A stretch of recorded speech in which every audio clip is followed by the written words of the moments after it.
Hare Nama eva kevalam, kalo nasteva gatiranyata.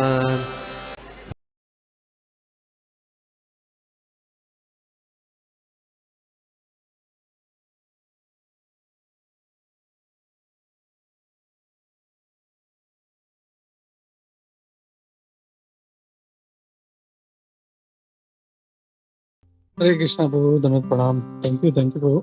बहुत ही technical तरीके से जो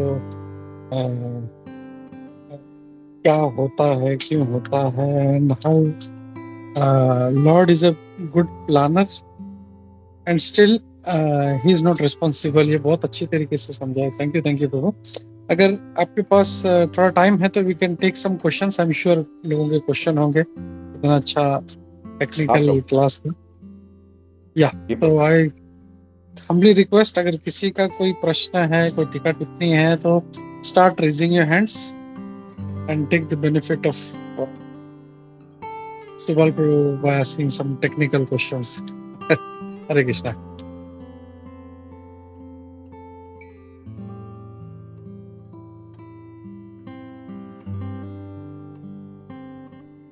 Yes, Jaya. हरे कृष्णा। हरे कृष्णा प्रभु जी, बहुत बहुत सुंदर आपने आज का सुंदर बहुत क्लास दिया। प्रभु जी, एक प्रश्न ये था, जैसे शुरुआत में आपने बताया कि एक एग्जाम्पल आपने दिया, कुछ लोग ऐसे होते हैं जो भगवान को मानते हैं, लेकिन ऐसे मानते हैं कि अगर हमारा काम हो जाए तो ही इज देयर, अदरवाइज वो एक फेंस पे खड़े हैं ना प्रभु जी। अगर उन्होंने हमारा काम कर दिया and he answered our prayers, then we will believe in him. नहीं हुआ तो फिर नहीं है भगवान। तो प्रभु जी, मुझे ये प्रश्न था उसमें कि ऐसे लोगों का प्रभु जी, isn't the position risky of such people के दे आर मतलब उनको बहुत उनकी सिचुएशन इतनी रिस्की है, जैसे आपने खुद बताया कि अगर उनको कैसे उंगली से कोई मतलब हिला भी दे तो वो गिर जाएंगे इस पार। तो is it they are not living on edge? क्या वो are they not living on edge क्योंकि उनकी कोमल श्रद्धा है, उनकी श्रद्धा भी नहीं है लगभग? तो फिर कैसे हम उनको मान सकते हैं कि आगे जाके ये जैसे अगर कभी नास्तिक बन जाते हैं, कभी आस्तिक बन जाते हैं, तो is there any scope for them कि आगे जाके वो आस्तिक बनेंगे? 100% माता जी। इसके लिए हमारे ऊपर बहुत बड़ी एक रिस्पॉन्सिबिलिटी आ जाती है automatically. That is why we have to reach out to every town, every village and preach Bhagavad Gita. हम लोग को जब तक लोगों को कर्मा क्या है ये समझता नहीं है ना, तब तक ये लोग ऐसा ही सोचते रहेंगे कि मैं जो चाहता हूँ वो मेरे जीवन में होना चाहिए, मैं जो नहीं चाहता हूँ वो नहीं होना चाहिए। और जब ये होगा नहीं होगा तो I will believe in existence of God, अगर नहीं तो फिर I will not believe. And हम लोग इसको अवॉइड नहीं कर पाएंगे, क्योंकि श्रीमद् भागवतम में ही ये प्रोफेसी है कि 99% of the people in Kaliyuga will be mleccha and yavana. आज नहीं, उसको कुछ हजार साल लगेंगे, बट ये होने वाला है। तो इसके लिए प्रभुपाद हमेशा ये कहते थे कि ये गोल्डन पीरियड है। चैतन्य महाप्रभु कहते हैं ये गोल्डन पीरियड है, इसका ज्यादा से ज्यादा फायदा उठाओ और निकल जाओ यहाँ से। और ये फिर हम लोग को सेल्फिशली नहीं करना चाहिए कि सिर्फ हम लोग ही फायदा उठाएंगे, हम लोग अपना चैंटिंग करेंगे और भगवान के पास चले जाएंगे। अगर ये करना होता तो Prabhupada wouldn't have gone to US in 1965। वो राधा दामोदर टेम्पल में बैठ के वहाँ पे चैंटिंग करते और he would have gone to Krishna anyway, right? Why would he actually spend time going to US, take all the hardships? तो जो प्रभुपाद ने किया हम लोग उतना तो नहीं कर पाएंगे, लेकिन हर एक डिवोटी ने अगर कम से कम 10 लोगों को प्रॉपर शुद्ध डिवोटी बनाया तो we can support Prabhupada in such a big manner. इसके लिए इट इज एक very very important for everybody to learn Bhagavad Gita Bhagavatam properly, preach to people, make people devotees as many as possible. And आप कोई उनको bomb बनाने का ज्ञान नहीं दे रहे हो जो उनको तकलीफ देगा बाद में, आप उनको शुद्ध भक्त बना रहे हो।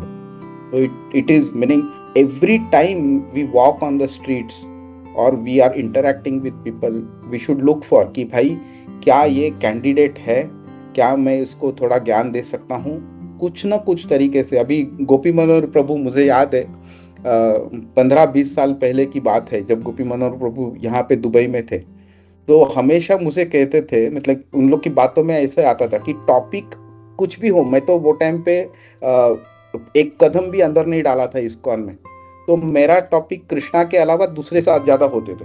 तो every time I used to speak about any other topic, वो कृष्णा के ऊपर टॉपिक कैसे न कैसे करके शिफ्ट करके लाते थे।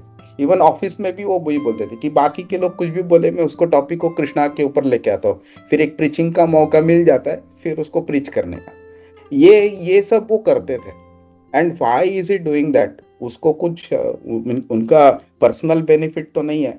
समझो किसी को मैंने बताया और उसने भगवत गीता सीखने चालू किया, तो कृष्णा इज नॉट टेलिंग कि ये लॉयल्टी प्रोग्राम है, आपको 100,000 पॉइंट्स मिलेंगे for every devotee that you bring, ऐसा तो कुछ ने कहा नहीं है, बट फिर भी कर रहे हैं। बिकॉज 18.68, 69, 70 एंड 71 में भगवान कहते कि ऐसा डिवोटी मुझे और ज्यादा प्यारा होता है। और जैसा आपने कहा माता जी, बहुत ही इंपॉर्टेंट पॉइंट है, ये फेंस वाले लोग ही इन लोग को ज्यादा पहले लेके आना चाहिए। जो नास्तिक पहले ही बन गए हैं, वो तो हम लोग तो इतने शुद्ध भक्त नहीं कि उनको भक्त बना सकेंगे, उनके लिए प्रभुपाद जैसे ही लोग चाहिए। तो जो हमारे कंट्रोल में है उनको तो प्रीच करके लेके ही आना चाहिए माता जी।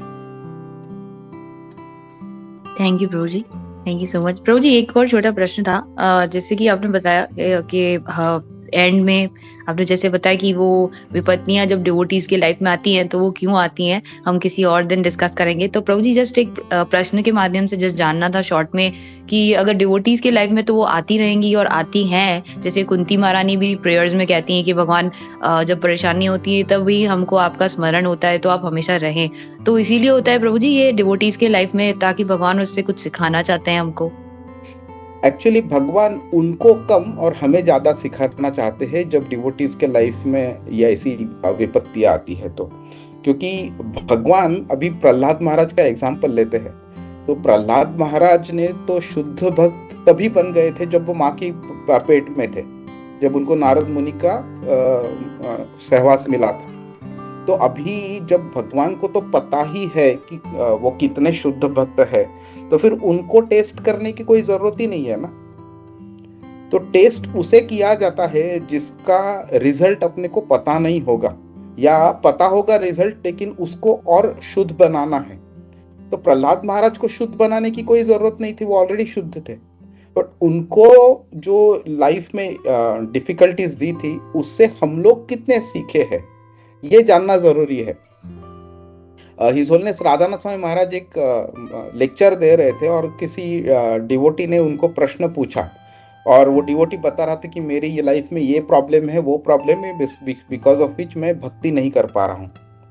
तो राधानाथ महाराज जी ने उनको पूछा कि भाई क्या डिफिकल्टीज है, तो उन्होंने 2-4 डिफिकल्टीज बताई। तो उन्होंने क्या किया, इन डिफिकल्टीज को प्रहलाद महाराज के सामने जो डिफिकल्टीज थी उसके साथ कंपेयर किया कि लाइक प्रहलाद महाराज को जलते हुए आग में घुसा दिया गया था, प्रहलाद महाराज को उबलते हुए तेल में रख दिया गया था, प्रहलाद महाराज को विषारी सर्पों के कमरे में रख दिया था, प्रहलाद महाराज को कोड़ों से मारा था, प्रहलाद महाराज को एक माउंटेन के ऊपर से धक्का मार दिया था।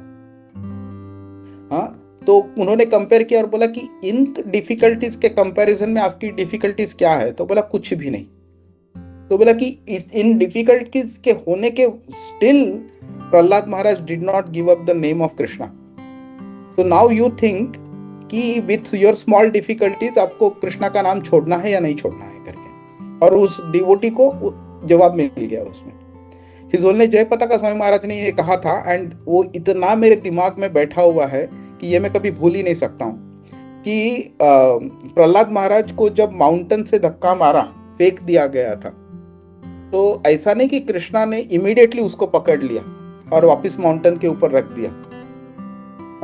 He waited until the last moment कि जब वो गिर रहा है तब उसके बाद में नीचे हाथ डाला और उसको पकड़ लिया है। ओके, अभी टेक्निकली ये उसको एनालाइज करो तो कोई भी माउंटेन 5-10 हजार फीट का तो होगा, तो 10,000 फीट से ग्रेविटी के पुल से कभी कैलकुलेट भी करो तो कम से कम उसको आधा 1-2 मिनट तो लगेगा नीचे आने के लिए। तो 1-2 मिनट का जो वो अवधि है उसमें प्रहलाद महाराज ने अरे बच्चा आओ करके चिल्लाया नहीं है उसने फिर भी कृष्णा का नाम लेते हैं। That is the test. तो हम लोग जब अपनी इंसिडेंट जो लाइफ में होती है उस इंसिडेंट के स्टार्ट के से एंड तक हम लोग कृष्णा को कितना याद करते हैं और अपने को खुद को बचाने का कितना याद करते हैं, ये हमें अपने आप से एनालाइज करके सवाल पूछना चाहिए। प्रहलाद महाराज एंड तक कृष्णा का नाम ले रहे थे और बाद में जाके कृष्णा ने हाथ डाल के उनको पकड़ लिया था। तो these are certain points which actually we can relate to ourselves and then compare and then see कि भाई हम लोग कहाँ है। और ये कंपैरिजन के लिए इससे जो सीख मिलती है उसके वजह से उनको डिवोटीज को ये ऐसे डिफिकल्टीज भगवान देते हैं। मराठी में वो सेंगे ना, लेकी बोले सुना लागे। जो बच्चे बेटे की जब शादी होती है और डॉटर इन लॉ घर पे आती है तो डॉटर इन लॉ को सिखाने का होता है तो माँ अपने बेटी को बोलती है, तो डॉटर इन लॉ सुनती है, उसको समझ में आता है और वो गलती करती नहीं है। तो ये ऐसा होता है जब भगवान को ऑर्डिनरी पीपल लाइक अस को जब सिखाना होता है तो डिवोटीज को, प्योर डिवोटीज को तकलीफ देते हैं और उनसे हम लोग सीख पाते हैं, क्योंकि उनके बारे में जो इंसिडेंट है वो उनके चरित्र जो है वो पुस्तकों में लिखा जाएगा। हमारे बारे में कौन लिखेगा? हमारे बारे में लिखने जैसा कुछ है ही क्या? और जब लिखा नहीं जाता है तो बाकी के लोग सीखेंगे क्या? तो जिनके बारे में लिखने वाले होंगे उनको ये इंसिडेंट अगर उनकी लाइफ में देंगे तो 10,000 लोग ज्यादा सीख सकेंगे। और डिवोटीज को ये देना जो होता है ना, तो let's assume somebody is not a pure devotee, तो फिर भी उसके लाइफ में ये जब आता है ना तो ये it is a correction of a mentality. तो जो मीडियम लेवल के डिवोटीज होते हैं उनमें कुछ ना कुछ छोटी मोटी चीजें यहाँ वहां पे रह जाती है, तो उनको करेक्ट करने के लिए भगवान फिर ये छोटी छोटी इंसिडेंट्स दे जाते हैं जिसको बाकी के बाहर के लोग कर्मा के एंगल से देखते हैं, बट भगवान कर्मा के एंगल से नहीं देखता। भगवान सिर्फ उसको मेंटालिटी करेक्शन के एंगल से दिखता है। ये लिखा है वो परपोर्ट में 10:14-8 में, तो कभी समय मिलेगा तो वो पढ़ लेना please. Hare Krishna. Hare Krishna. Thank you प्रभु जी। हरे कृष्णा। दंडवत प्रणाम। हरे कृष्णा। दंडवत प्रणाम। Yeah, thank you, Prabhu. Very nicely answered the questions. और बहुत ही एकदम से it was lot of technical details आज का पूरा क्लास में क्वेश्चन आंसर में। तो थैंक यू प्रभु, ऐसे ही आते रहिए, अपना संग देते रहिए प्रभु। It will be nice to hear from you. So thank you. We'll stop here. Hare Krishna. Hare Krishna. Thank you very much. हरे कृष्णा। वंशा कल्पतरुभ्यश्च कृपासिन्धुभ्यश्च पतितानां पावनेभ्यो वैष्णवेभ्यो नमो नमः। अनंत कोटि वैष्णववृंद की जय, प्रभुपाद की जय, इस्कॉन गुरुवृंद की जय, सभी व्यक्तित्व भक्तवृंद की जय। Hare Krishna. Thank you very much. Hare Krishna.